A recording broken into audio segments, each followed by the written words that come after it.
Welcome to అమ్మ తెలుగు వంటలు. ఈరోజు నేను ములక్కాడలో కోడిగుడ్డు ఎండ్రాయిలు పులుసు పెడుతున్నాను. దానికి కావాల్సిన పదార్థాలు: కోడిగుడ్లు, ఎండ్రాయిలు, ములక్కాడలో ఉల్లిపాయ, పచ్చిమిరకాయ, కొత్తిమీర, కరివేపాకు, అల్లం వెల్లుల్లి పేస్ట్, ధనియాల పొడి, ఉప్పు, కారం, పసుపు. చేసి విధానం చెప్తాను. ఇది నేను చూసారా ములక్కాడలు ఎలా కోసుకున్నాం.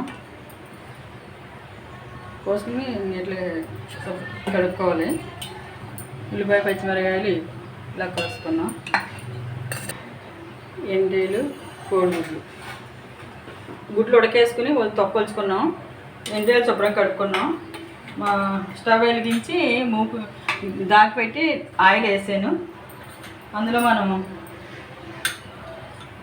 చిటికెడు పసుపు, చిటికెడు ఉప్పు వేసుకుందాం.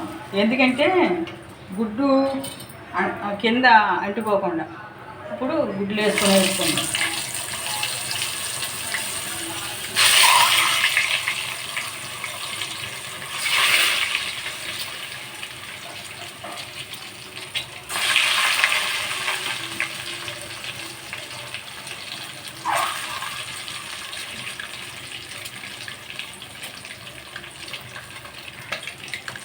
గుడ్డు వెంటనే కదపండి. కింద కొంచెం వేగిన తర్వాత మళ్ళీ కలుపుకుందాం. చూపిస్తాను.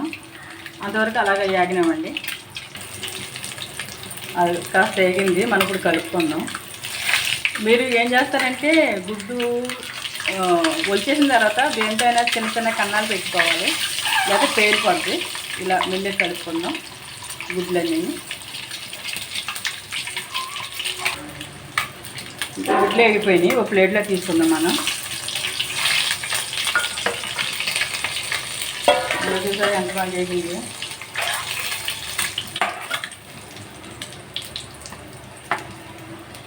గుడ్లని మనం ఇలా తీసుకుందాం. గుడ్లు వేగిపోయినాయి. ఇవి తీసి పక్కన పెట్టుకుందాం. ఇప్పుడు మనం ఇందులో ఎండ్రాయిలు వేసుకుందాం. ఎండ్రాయిలు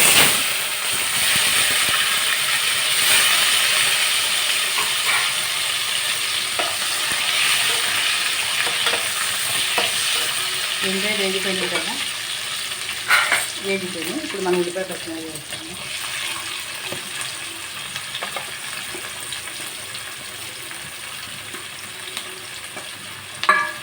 మనం కొంచెం వేపుకుందాం.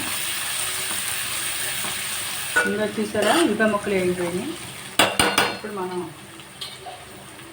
ఇందులో ములక్కాడలు వేసుకుందాం.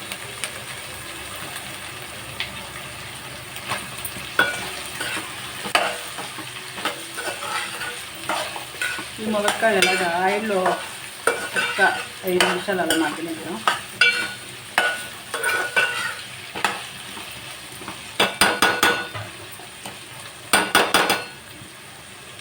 ఇలా మనం సిమ్లో పెట్టుకుని మూత పెట్టుకున్నాం.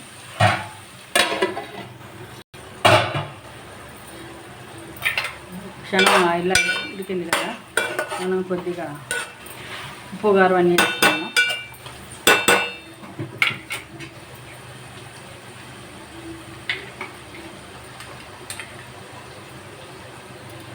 అల్లం వెల్లుల్లి పేస్ట్,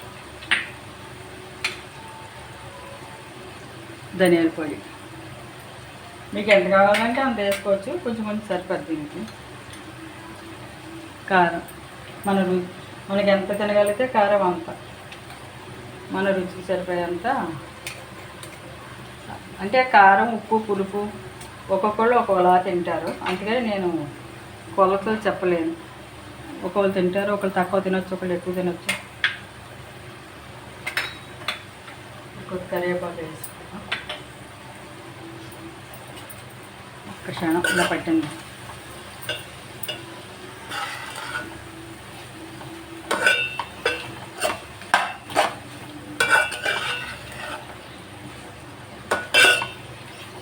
ఇప్పుడు ఇవన్నీ శుభ్రంగా కలిపేసి ఒక క్షణం ఇలా ఉంచుదాం. కొంచెం ఆ ములక్కాడకి అది ఉప్పు, కారం కొద్దిగా.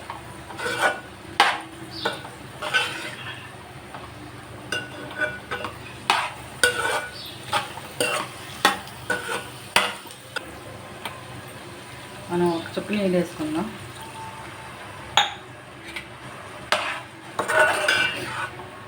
కొంచెం ఇది ఉడికాక అప్పుడు పులుసు వేసుకుందాం. ఇందాక ఇది ఉడకనిద్దాం. అలాగా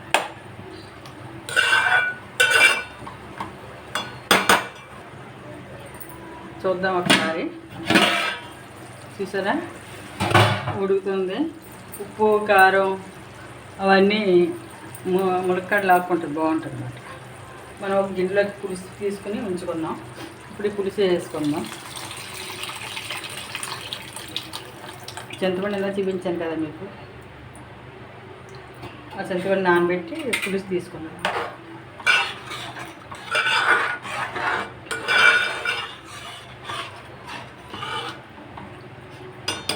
ఇప్పుడు మనం ఇందులో గుడ్లు వేసుకుందాం.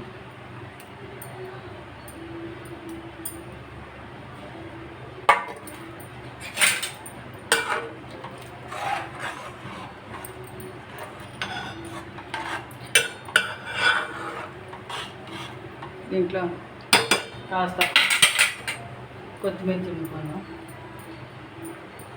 మనం ఒక పులుసు దగ్గర పడి ములక్కాడ ఉడికేదాకా దీన్ని మనం ఉడకనిద్దాం.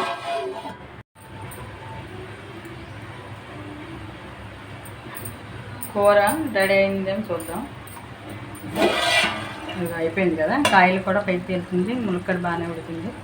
మనం ఒక బౌల్లో తీసుకుందాం. చూసారా ఎంత బాగా వచ్చిందో కర్రీ. ములక్కాడలో చక్కగా ఉడికింది.